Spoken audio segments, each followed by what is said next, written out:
Vamos ler aí Mateus capítulo 7, verso 1 e 2.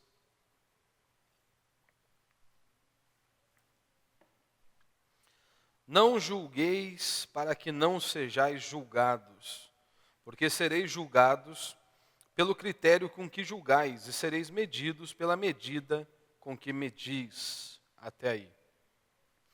Os irmãos se lembram que nós temos estudado aqui o Sermão do Monte, que compreende de Mateus 5 a Mateus 7. Né? Nós estamos caminhando aí para a reta final. Inicia-se o Sermão do Monte justamente com as bem-aventuranças, que não são opcionais para nós cristãos. Todas aquelas bem-aventuranças devem fazer parte da nossa existência, devem fazer parte da nossa vida. Então não é algo opcional, diz a Escritura. E é claro que algumas pessoas que são contra a teologia, contra a doutrina, muitos têm uma repulsa pelo apóstolo Paulo, e por não conhecerem o Sermão do Monte de forma profunda, eles dizem o seguinte: não, o apóstolo Paulo ele veio para complicar as coisas, o apóstolo Paulo ele complica muitas coisas, é muito doutrinário. Nós temos que ir para o Sermão do Monte, onde é algo prático, é algo fácil de nós colocarmos em prática em nossas vidas, porque foram os ensinos de nosso Senhor Jesus Cristo. Todavia, para uma pessoa dizer isso, que o Sermão do Monte é algo fácil de colocar assim em prática, mostra o total desconhecimento que esta pessoa tem do Sermão do Monte e de se aprofundar nos ensinos de nosso Senhor Jesus Cristo. Porque se você tem acompanhado aqui o Sermão do Monte, você percebeu que é impossível para nós mesmos colocarmos em prática sozinhos estes ensinos dados por nosso Senhor Jesus Cristo aqui no Sermão do Monte. E após ele dizer, ia nos apresentar então as bem-aventuranças, Jesus ele diz que eu e você nós somos o sal da terra e a luz do mundo. Ou seja, nós devemos fazer a diferença em meio à sociedade, neste mundo que Deus nos colocou. Haja visto que professamos a fé em Cristo Jesus, haja visto que nós dizemos que o Espírito Santo habita sobre nós e dentro de nós. Então isso deve produzir algo em nossas vidas. Se o Espírito Santo habita em você, isso deve produzir algo. Você deve ter um andar diferente, você deve viver de maneira que Deus seja glorificado. Por isso Jesus disse, olha, vocês são a luz do mundo e o sal da terra. E após isso Jesus faz algumas aplicações sobre a lei, nos explica a lei, a verdadeira interpretação da lei, de tudo aquilo que está nas Sagradas Escrituras. Mais uma vez aqui no Sermão do Monte nós temos uma correção de uma interpretação errada acerca das Escrituras. E hoje em nossos dias nada mudou, quase 2000 anos se passaram, e os grandes problemas que nós enfrentamos, que a igreja de nosso Senhor Jesus Cristo enfrenta, é justamente sobre interpretação. Inúmeros problemas são levantados no seio da igreja, justamente porque há uma interpretação errada das Sagradas Escrituras. E foi isso que Jesus fez ao olhar para os escribas e fariseus, e ele diz, e para os seus discípulos, ele diz, ouviste o que foi dito aos antigos? Eu, porém, vos digo. Ou seja, os escribas e fariseus, eles deram uma interpretação superficial da minha lei, de todos os meus mandamentos. Eles reduziram o meu mandamento de forma bem superficial, a ponto que eles podem baterem no peito e dizer, eu guardo os mandamentos de Deus. E Jesus então diz, eu porém vos digo, a interpretação ela vai além disso que os escribas e fariseus têm apresentado e têm pregado ao longo desse tempo. Tanto que um dos exemplos ali é a questão do homicídio. E os fariseus e escribas reduziam este mandamento apenas se você matasse alguém de forma literal. Se você dá um tiro na cabeça de alguém, então eu estava transgredindo o mandamento de Deus. Jesus disse, ora, assim é muito fácil. Vocês reduziram o meu mandamento. Não, quando você trata o seu irmão de qualquer maneira, quando você chama o seu irmão de tolo, você já está pecando. Ou seja, quando você destrói a reputação de alguém, você está pecando, você está transgredindo o meu mandamento. E os fariseus e escribas não enxergavam a profundidade destes mandamentos, como com relação ao adultério e por aí vai. E nós vemos depois aqui no capítulo 6, Jesus nos adverte que podemos cair naquele erro de pegarmos algo sagrado e tratarmos de qualquer maneira. Você pode pegar algo piedoso, como a esmola, a oração e o jejum, e praticar estas coisas apenas para receber o aplauso dos homens.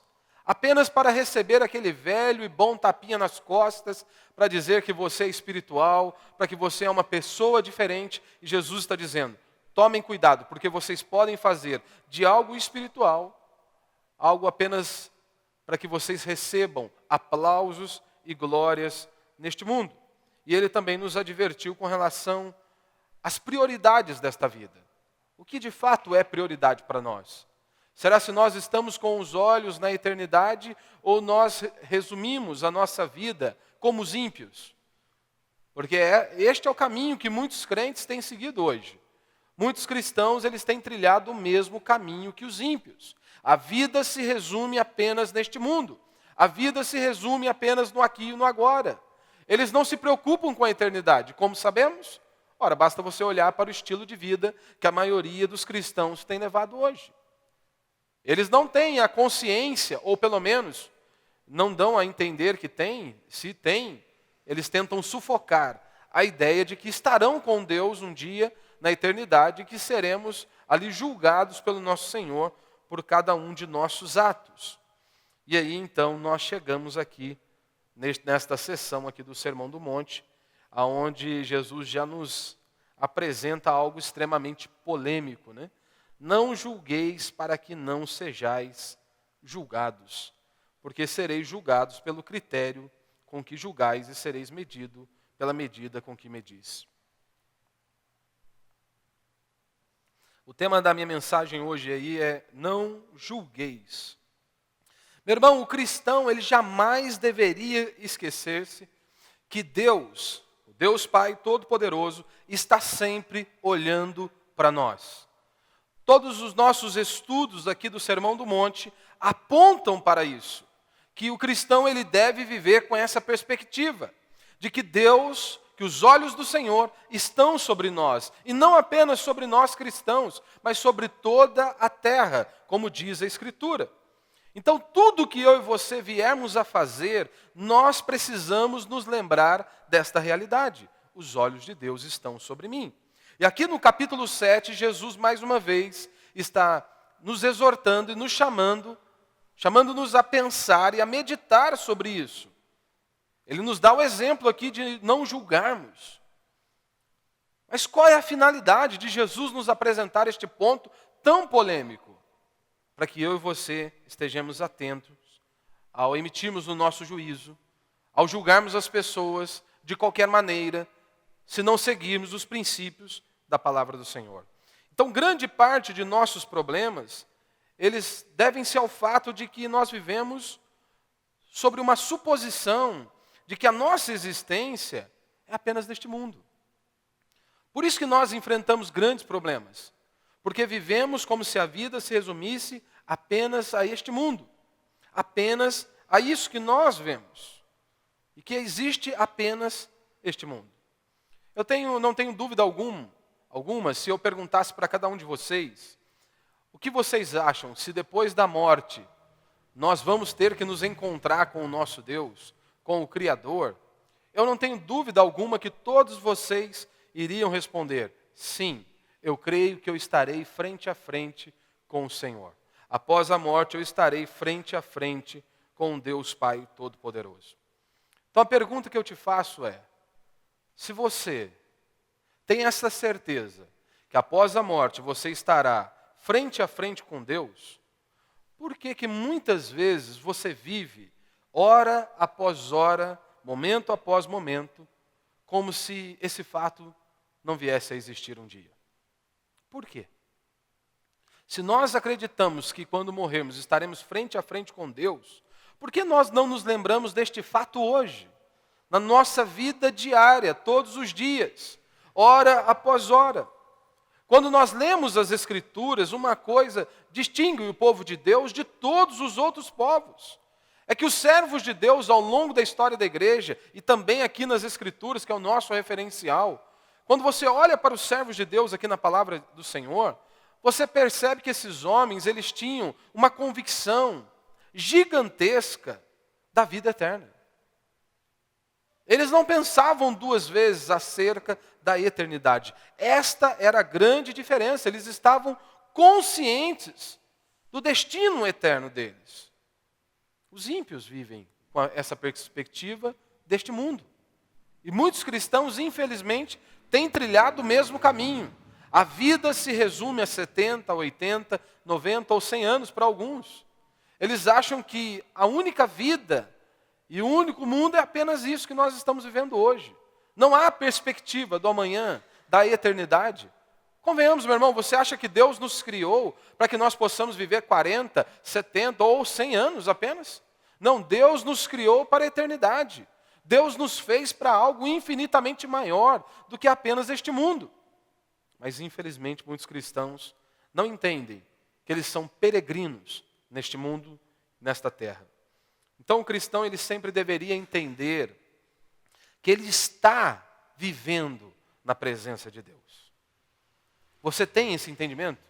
Que você vive na presença de Deus?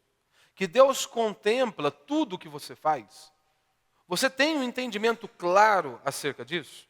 E que este caminho que nós estamos percorrendo, que nós chamamos de existência humana, é justamente para que um dia eu e você possamos nos encontrar com Ele.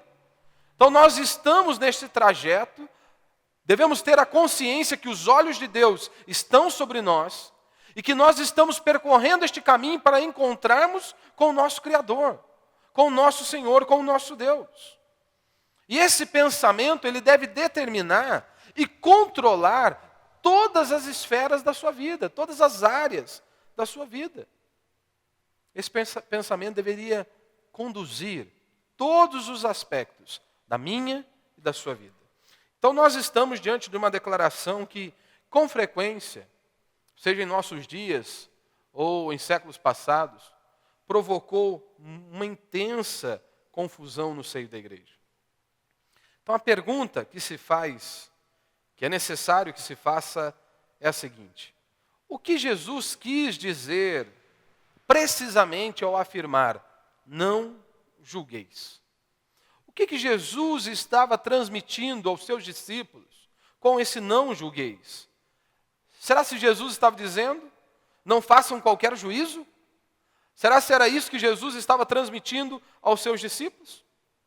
Obviamente não é isso que Jesus está nos ensinando. Tanto que aqui no capítulo 7 mesmo ele diz que nós devemos ficar atentos com os falsos profetas.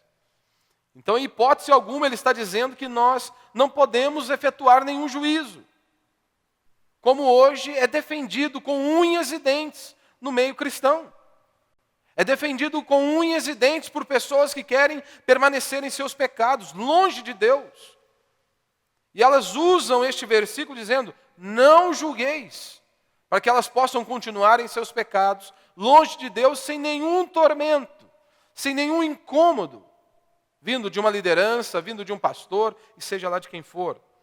Então é claro que não é apenas uma questão de nós irmos para um dicionário e buscarmos o significado dessas palavras, não julgueis. O sentido, o significado é muito mais profundo do que apenas nós folhearmos algumas folhas do dicionário. Então, pessoas que vivem em pecado, constantemente, eles gostam de citar este verso. E como fazem com uma boa parte das Escrituras, distorcem o que está sendo ensinado pelo nosso Senhor Jesus Cristo. Nós estamos vivendo em uma época que as pessoas têm uma total aversão pelo raciocínio, pela teologia. Eles odeiam a doutrina. Nós vivemos em dias assim, tenebrosos. E, meu irmão, se você não conhece as Escrituras, se você não conhece as doutrinas da palavra de Deus, é claro que quando você ouve uma heresia ou lê uma heresia, você vai achar que é Deus que está falando. Por isso você precisa conhecer a Deus, por isso que você precisa conhecer as Sagradas Escrituras, para que você não venha ser enganado. Então, em épocas como a nossa, homens decididos, eles são sempre vistos como pessoas que causam problemas. Pessoas que insistem, que mantêm a posição, são justamente taxados de pessoas divisivas. São aquelas pessoas que criam dificuldades no seio da igreja. Mas é justamente por conta desta época que nós vivemos. A ideia que se tem em nossos dias é que o não julgueis, que Jesus está dizendo aqui, ele deve ser interpretado simples e de forma literal, como elas estão aqui. Essa é a ideia de interpretação em nossos dias do não julgueis. Você deve interpretar esse texto de forma simples e literal. Ou seja, nunca emita nenhum julgamento, nenhum juízo. Como se isso indicasse que o cristão verdadeiro, ele jamais expressa uma opinião sobre as outras pessoas. Só que quando nós lemos as Escrituras, e quando nós aprofundamos na palavra de Deus, as Escrituras elas mostram para nós, de forma muito clara, que no âmbito da igreja, deve-se pôr em prática o juízo discriminador ou de distinção, de separação. As Escrituras nos ensinam isso. Vocês devem praticar isso. Deve haver ali juízo, deve haver ali disciplina. As pessoas ficam chocadas, como eu disse aqui no domingo, que há um momento que pessoas precisam ser convidadas para não andar mais junto conosco. As pessoas ficam apavoradas ao ouvirem isso. As pessoas ficam se sentem completamente assim, perturbadas ao ouvir uma declaração como essa. Que nós, em determinado momento, precisamos convidar. Não, infelizmente aqui você não pode andar mais junto. Mas por que elas ficam assustadas? Sabe por quê? Porque se você sair hoje e perguntar para a maioria dos cristãos, quando foi a última vez que eles ouviram falar que um membro ele foi excluído de alguma igreja local? Se você sair e pesquisar entre os cristãos hoje, você vai ver que muitos deles talvez sequer ouviram algo parecido. Sequer ouviram algo parecido. Se você perguntar, olha, quando foi a última vez que você ouviu falar que alguém foi suspenso da mesa da comunhão, ou seja, da ceia do Senhor? É algo para eles que é um absurdo. É um absurdo para muitos que se intitulam cristãos. Aí algumas pessoas podem dizer, pastor, mas eu não acho que é certo. É mesmo? Ainda bem que nós não somos conduzidos pela sua opinião ou pela minha opinião. Nós somos conduzidos pela Escritura. E a Escritura diz que é assim que deve se proceder. A Escritura diz que nós devemos manter a pureza da igreja. Queira você goste ou não, queira eu goste ou não. A igreja precisa manter a pureza. Isso é um absurdo. Uma pessoa que se diz protestante, que se diz um crente, dizer que é um absurdo você chegar a um nível de dizer que uma pessoa não pode frequentar uma comunidade. O que esta pessoa está mostrando é que ela não conhece a história da nossa fé. Ela não conhece nada acerca dos protestantes que somos nós. Porque se você pesquisar um pouquinho a nossa história dos protestantes, você vai perceber que a definição de igreja, uma definição dos protestantes do que é uma igreja, tem sido a mesma ao longo dos anos. E sabe qual é a definição de uma igreja bíblica dada pelos protestantes? É a seguinte: uma igreja é um lugar onde a palavra de Deus é pregada, as ordenanças são administradas e a disciplina é exercida. Esta é a definição protestante de igreja. Igreja é um local onde se prega a palavra de Deus, onde as ordenanças são administradas e onde a disciplina é exercida. Porque convenhamos, se nós não pudermos emitir nenhum juízo, como que nós vamos obedecer, por exemplo, aqui o verso 15, onde o próprio Cristo diz, cuidado com os falsos profetas. Como combater os falsos profetas? É impossível sem conhecimento da doutrina. É impossível combater os falsos profetas sem o exercício desse conhecimento em juízo. É impossível, se não houver esta distinção do que é certo e o que é errado. Tanto que o apóstolo Paulo, ele diz em Gálatas capítulo 1, verso 8, ele diz, mas ainda que nós mesmos, ou um anjo do céu, vos pregue um evangelho diferente que já vos pregamos, que ele seja maldito. Esqueça, nem que venha um anjo 1 Coríntios capítulo 15, Paulo está combatendo aqueles que estavam se levantando e dizendo que não havia ressurreição. Ora, eles estavam negando uma doutrina básica da fé cristã, porque se não existe ressurreição, ora, comamos e bebamos. É isso que o apóstolo Paulo disse, não existe ressurreição, a obra de Cristo na cruz do Calvário foi em vão. Ou seja, aquilo foi uma mentira, foi um holograma que estava ali, não foi o Cristo que morreu. Tanto que em Timóteo, Paulo também exorta com relação a esta questão. Em Tito, capítulo 3, verso 10, ele também diz isso. Exortem aqueles que causam divisões. E ele diz, após você exortar uma e duas vezes, evitem tais pessoas. Evitem tais pessoas. Interessante que 2 João, capítulo 1, verso 10, João, conhecido como apóstolo do amor, João diz, se alguém vem vos visitar e não traz este ensino, não o recebais em casa, nem o cumprimenteis. Qual que era o ensino ali? Eles estavam dizendo que Jesus era um fantasma, era um holograma, basicamente era isso. A ideia que João estava combatendo. João diz, olha, nem recebais em casa uma pessoa assim, que está professando uma doutrina contrária ao cristianismo, à fé bíblica e verdadeira. Só que a ideia predominante em muitas igrejas está em contradição direta com o ensino bíblico referente ao julgamento. Porque hoje, em meio à igreja evangélica em nosso país, há um combate total a este ensino. Lembrando que está indo contra as sagradas escrituras. Em João capítulo 7, verso 24, diz, não julgueis segundo a aparência, e sim pela reta justiça. Em Mateus capítulo 18, verso 15, Jesus diz, né, se teu irmão pecar contra ti, vai a sós com ele e repreende-o. Se te ouvir, ganhaste o teu irmão.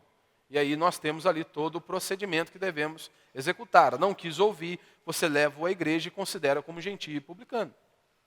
Ou seja, ele não faz parte do corpo de Cristo. E aí as pessoas ficam assustadas. Mas como assim? Ora, ele não faz parte do corpo de Cristo. Em outra ocasião, Paulo em Coríntios, capítulo 5, capítulo 6, Paulo está nos ensinando a aplicar a disciplina na igreja. E no capítulo 5 ele diz, expulsai dentre vós esse malfeitor. Expulsai. Será se isso era o quê? Para ele ficar de banco? Se fosse para ficar de banco, Paulo tinha dito isso aí, que fique de banco. E em outras inúmeras passagens das Escrituras, nós vemos e temos base bíblica para isso. Que a igreja, nós precisamos manter a pureza da igreja. Para você fazer isso, você precisa ter um julgamento. Como eu disse, esse é um assunto bem distorcido em nossos dias. E a todo momento nós ouvimos, não julgueis. Nós vimos aí agora, recentemente, pelo menos eu vi essa semana, o caso lá da Tammy Gretchen, né? Sei lá como é o nome dela. E a dita pastora, né, que efetuou o batismo lá dela, faz todo o protocolo que todos nós fazemos. Você vai confessar a sua fé publicamente em Cristo Jesus. Está confessando ali arrependimento de pecado. E aí, depois você vai batizar em nome do Pai, do Filho e do Espírito Santo. Essa pastora, diz ser pastora, ela já foi uma missionária muito conhecida em nosso país. E aí, as pessoas acham que é normal. Primeiro que batismo significa o quê? Arrependimento de pecado. Primeiro que ela é fundadora, a pastora Lana Holder, ela é fundadora da primeira igreja lésbica em nosso país, né? Uma igreja de inclusão. São duas mulheres que conduzem ali. E aí então você já vê a baderna que está o negócio. E aí os cristãos, não, você não pode falar. Você não pode falar, nos nossos dias não se pode falar. É mesmo, mas na minha escritura, na minha Bíblia, condena esta prática de forma muito clara. E se batismo significa arrependimento de pecado, como que eu vou batizar uma pessoa que ela continua na mesma prática do pecado? Continua errado à luz das Escrituras. E nem se fala da igreja, né? Nem se fala da igreja. Da igreja nós nem precisamos entrar em detalhes. Mas é um absurdo você dizer isso hoje. Você dizer o óbvio que isso é uma loucura, as pessoas ficam chocadas. Porque, afinal de contas, não julgueis. É mesmo, já que é para não usar o não julgueis, então pense comigo. se nós não podemos julgar nada, então se você vai fazer uma compra, por exemplo, na internet, e você acha que o site ele é meio duvidoso, você não pode questionar. Não vá pesquisar também não. Compre de olho fechado, já porque afinal de contas não posso julgar. Faça a sua compra. Se você perder 2, 3, 5 mil reais lá, não esquenta a cabeça não, porque nós não podemos julgar. Nós não podemos julgar. Então, beleza, um cara está ali, está sendo acusado de pedofilia. Há inúmeros indícios para isso. Vamos botar ele para cuidar de criança? Vamos deixar ele cuidando dos nossos filhos? Você vai deixar ele cuidando do seu filho? Então não julgueis, então eu tenho que aceitar tudo que os outros fazem. Será que é isso que Jesus estava ensinando? Se então vamos praticar o não julgueis, é que eu não posso rejeitar nenhum ensino de um falso cristão? Será que eu não posso rejeitar um falso profeta? Era isso mesmo que Jesus estava dizendo? Porque é isso que os cristãos querem nos fazer acreditar. Que em hipótese alguma pode-se emitir um julgamento. Não podemos julgar. Porque, afinal de contas, Jesus diz, não julgueis. Será isso que Jesus está dizendo? Claro que não. No próprio texto ele diz, combatam os falsos mestres. Combatam os falsos profetas. O que a Escritura diz sobre este julgamento, de ter esse discernimento?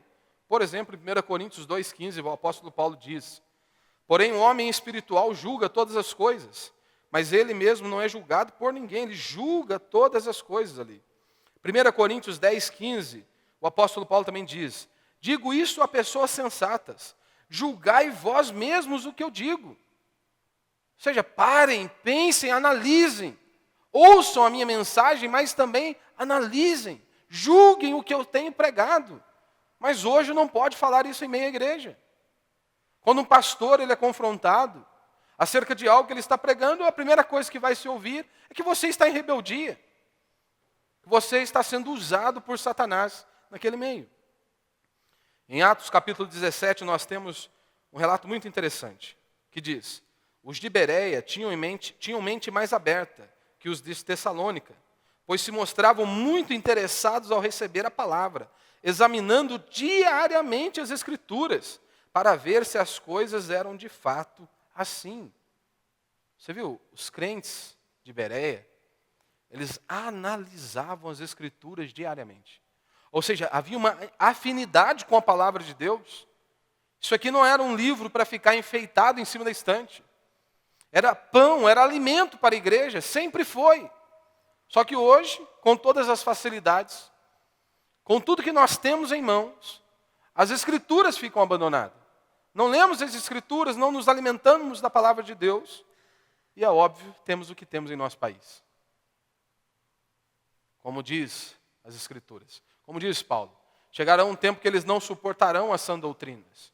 Levantarão-se para si mesmo falsos mestres. Para falar palavras aprazíveis, coisas gostosas ao ouvido deles. Até mesmo com relação a profetas. Paulo diz em 1 Coríntios 14, 29, que 2 ou 3 profetas falem, os outros julguem o que foi dito. E aqui em Mateus capítulo 7 ele diz, acautelai-vos dos falsos. Meu irmão, para eu tomar cuidado, eu preciso julgar, para saber quem de fato é o verdadeiro e quem é o falso da história. Apocalipse capítulo 2, nós temos ali um elogio a uma determinada igreja, justamente por conta disso. Porque eles julgavam aqueles que se declaravam apóstolos e não eram. E foram achados ali mentirosos, e por isso eles foram elogiados por examinarem. E em 1 Coríntios capítulo 5, verso 11, Paulo diz, mas agora vos escrevo que não vos associeis com aquele que, note aqui, com aquele que, dizendo-se irmão, for imoral, ganancioso, idólatra, caluniador, bêbado ou ladrão. Com esse homem não deveis nem sequer comer. E aí, o apóstolo Paulo está errado? Será que o apóstolo Paulo errou? Ou são os líderes religiosos, a maior parte dos evangélicos hoje, dos cristãos hoje, que estão equivocados sobre este ponto das Sagradas Escrituras? O que Jesus está nos ensinando aqui, e também no verso 2, porque sereis julgados pelo critério com que julgais, serei medidos pela medida com que medis. O que ele está nos dando aqui é que nós temos que ter um critério para julgar. Ele está nos ensinando a ter um critério para julgar. Se não tem critério, então não julgue. O fariseu, o que Jesus estava combatendo, você precisa se lembrar aqui. O que Jesus estava combatendo eram os escribas e fariseus.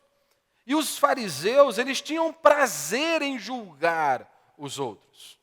Eles sentiam prazer, eles estavam ali não para auxiliar, não para ajudar o outro em crescimento, mas eles sentiam prazer em julgar as pessoas.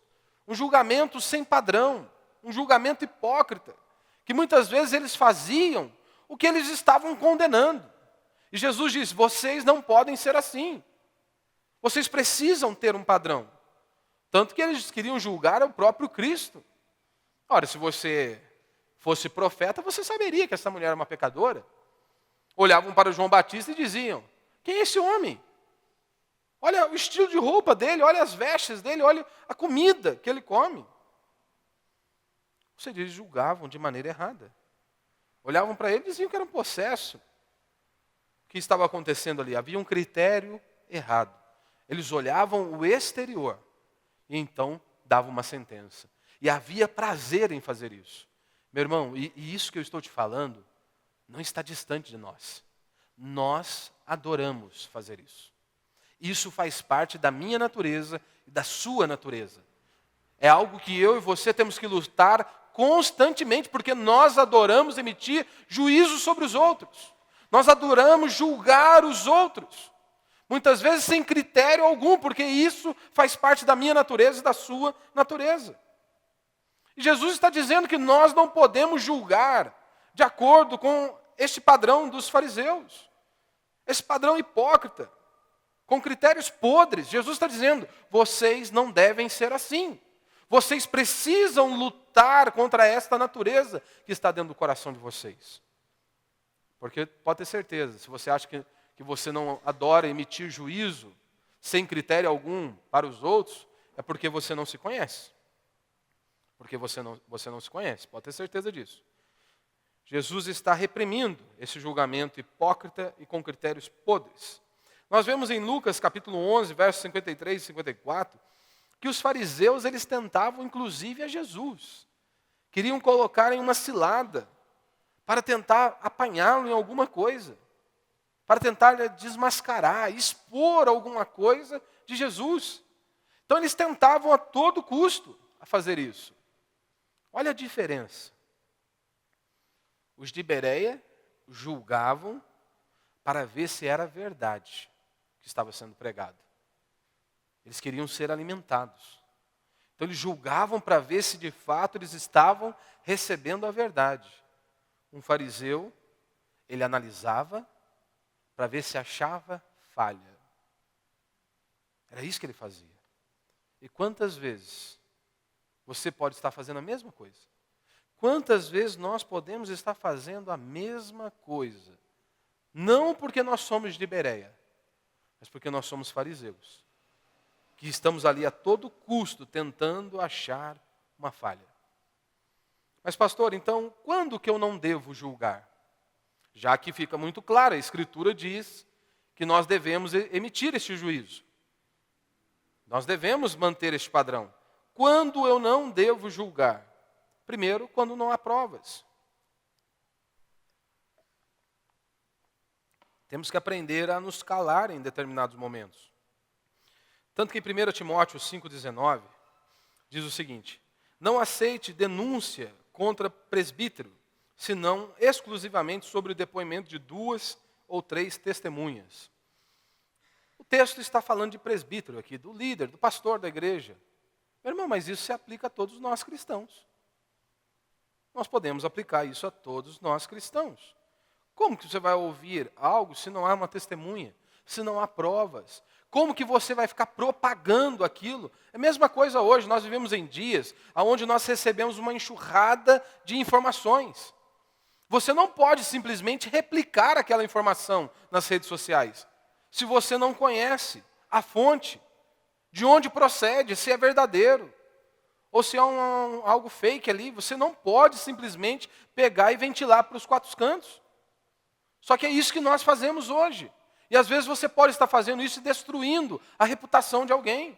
Você pode fazer isso e acabar com a vida de alguém, sem prova alguma. E você está contribuindo para isso. Principalmente hoje, com um clique, você pode propagar o que você quiser. Então nós temos que tomar cuidado. Recebi uma informação, eu tenho que levantar a procedência. Eu tenho que checar para ver se de fato aquilo é verdadeiro ou não, para depois eu vir alertar as outras pessoas. Ah, fulano disse, né? Constantemente você ouve, fulano falou que o pastor lá, fulano de tal, da igreja tal, estava no bar bebendo. Você pergunta para ele, irmão, você viu? Não, não vi. Quem falou para você? A dona do bar. Ah, tá bom, a dona do bar. A dona do bar falou para você que o pastor estava lá bebendo. Pô, brincadeira, né? Se você não viu, fecha a boca, fica quieto. Fica quieto. Ah, pastor, mas isso aí não... As pessoas não podem nos enganar? Opa! Só se você não acredita nas Escrituras. Porque o que a Escritura diz? Não há nada oculto que não seja revelado. Os homens podem me enganar? Podem te enganar? Pode. Por um determinado momento. Porque a Escritura é muito clara. Não há nada oculto que não seja revelado. Então por isso que nós não precisamos emitir um juízo precipitado, sem prova alguma. Porque o que está oculto, Deus revela. Pode ter certeza.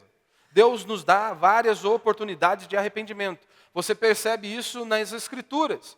Quantas vezes Deus deu oportunidade para os seus servos se arrepender dos seus pecados? Quando não havia arrependimento, Deus trazia à tona toda a podridão e a miséria deles. Expunha para todo mundo ver os pecados. Era isso que Deus fazia e Deus continua fazendo. Então não julgue o que você não sabe. Se você não sabe, não julgue. Fique quieto. Acabou. Segundo, quando que eu não devo julgar? Você não deve julgar pela aparência. A Escritura é enfática acerca disso. João capítulo 7, verso 24 diz isso. Não julgueis segundo a aparência, e sim pela reta justiça. As circunstâncias exteriores nem sempre refletem o interior. Por isso nós temos que tomar cuidado. Eu não sou Deus, meu irmão. A não ser que você seja Deus. A não ser que você consiga julgar pela aparência. A não ser que você consiga. Eu não consigo. Eu não consigo. Você se lembra? E nós somos tendenciosos a fazer isso. Lembra lá do cego, em João? Qual foi o juízo que os discípulos emitiram ali, no ato? Senhor, quem pecou para que ele nascesse assim? Ele ou os pais? Quem pecou para que ele esteja assim? Foi ele ou os pais? Emitiram um juízo ali. De imediato. Jó, convenhamos, meu irmão, Jó. Toda a tragédia, miséria e desgraça que ele enfrentou. O que as pessoas falaram? Só pode ser pecado, Jó só deve estar em pecado, cara. Não é possível. O que Jó está fazendo aí para que tanta desgraça assole a vida dele? Por que as pessoas estavam dizendo isso? Estavam julgando a aparência. Aquilo que eles estavam vendo. E há uma grande probabilidade, se nós estivéssemos lá no dia, nós íamos julgar também a mesma coisa. Se Jó deve estar em pecado, não é possível, cara. A única coisa que restou para ele foi a mulher ainda falando para ele, amaldiçoa o teu Deus e morre. Olha o conselho que a mulher deu para ele. Amaldiçoa o teu Deus e morre. E outra, nós temos que tomar muito cuidado de julgar pela aparência, sabe por quê? Os falsos, eles enganam aqueles que olham a aparência, sabia? Aqueles que olham a aparência, os falsos acabam enganando eles. Um exemplo.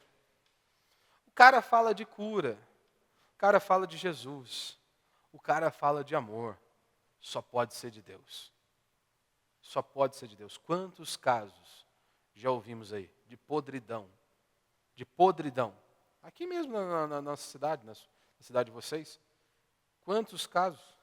O camarada vem de fora para pregar na igreja.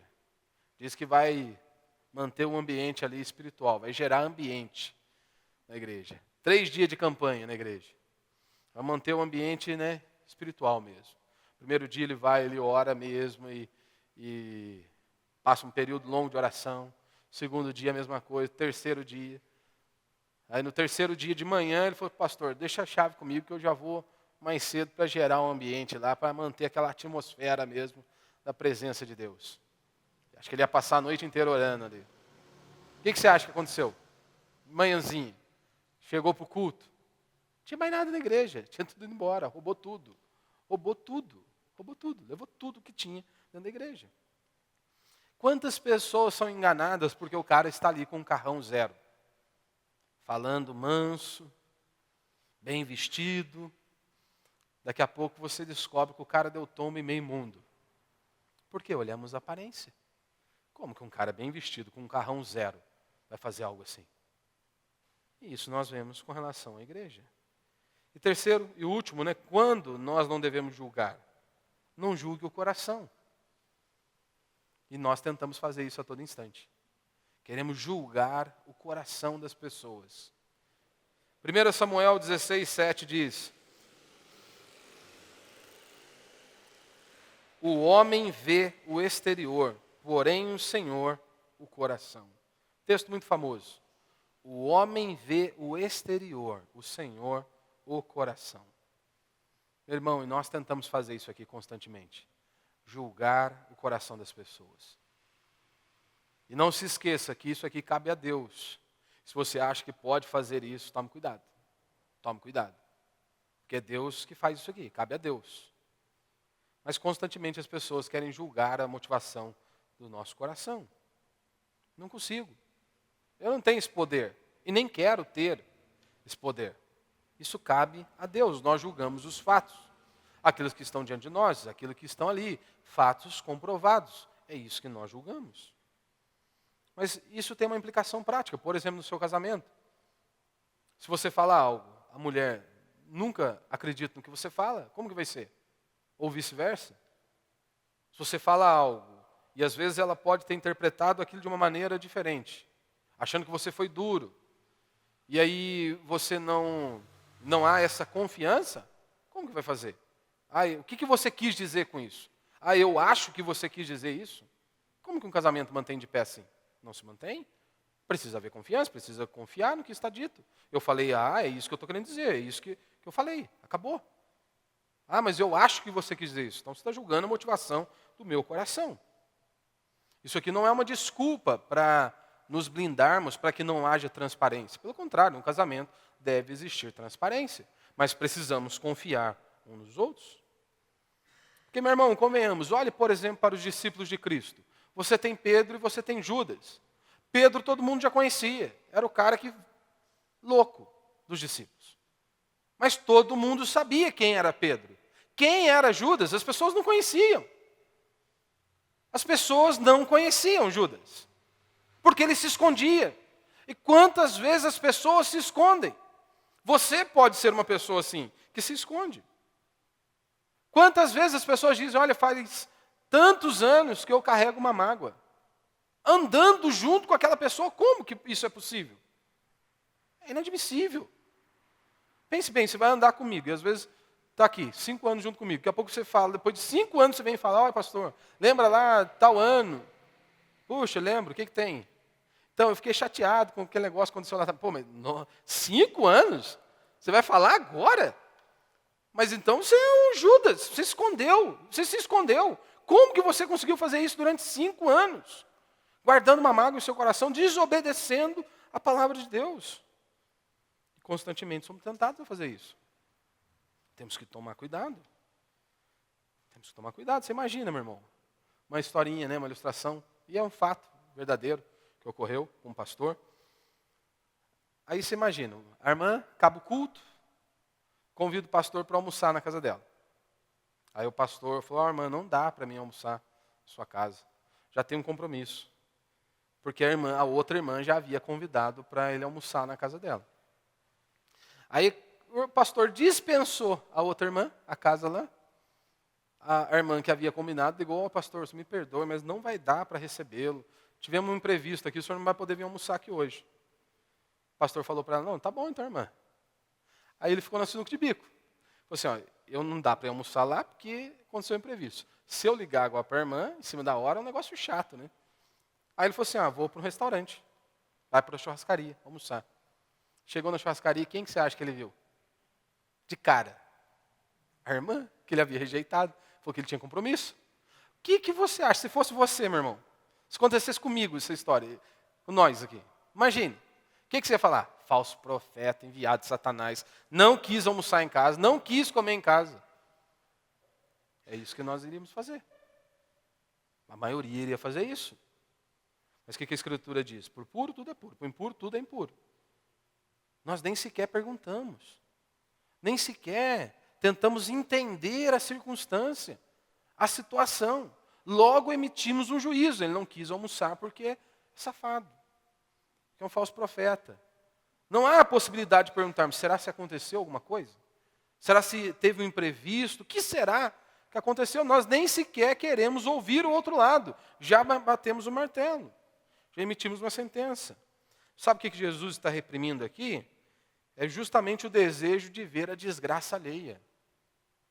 É isso que Jesus está combatendo, o desejo de ver a desgraça alheia.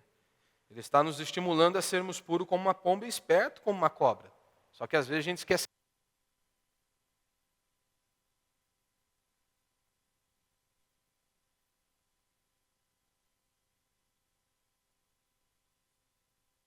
Libera para mim. Aí, Xandinho. Só que Jesus está nos estimulando a isso, a sermos puros como a pomba e esperto como a cobra. Só que às vezes a gente quer ser burro como a pomba, né? E quer ser venenoso como a cobra. E é justamente o contrário. E lembre-se, a régua que você usar para o outro será a régua que Deus usará para você. Então tome bem cuidado. Se você for misericordioso, Deus o será com você. Agora, se você é sem misericórdia, se prepare. Então, olhe mais para si do que para o outro. Como eu sempre digo às pessoas, seja excessivamente crítico com você mesmo. Porque nós adoramos ser excessivamente crítico com os outros. E completamente benignos, compassivos conosco mesmo. Quer ser crítico? Ótimo. Seja excessivamente consigo mesmo. Seja misericordioso com o outro. É isso que a Escritura nos ensina. Que Deus nos dê graça para que nós possamos colocar em prática mais este ensinamento com a graça de Deus. Vamos ficar de pé, vamos orar a Deus.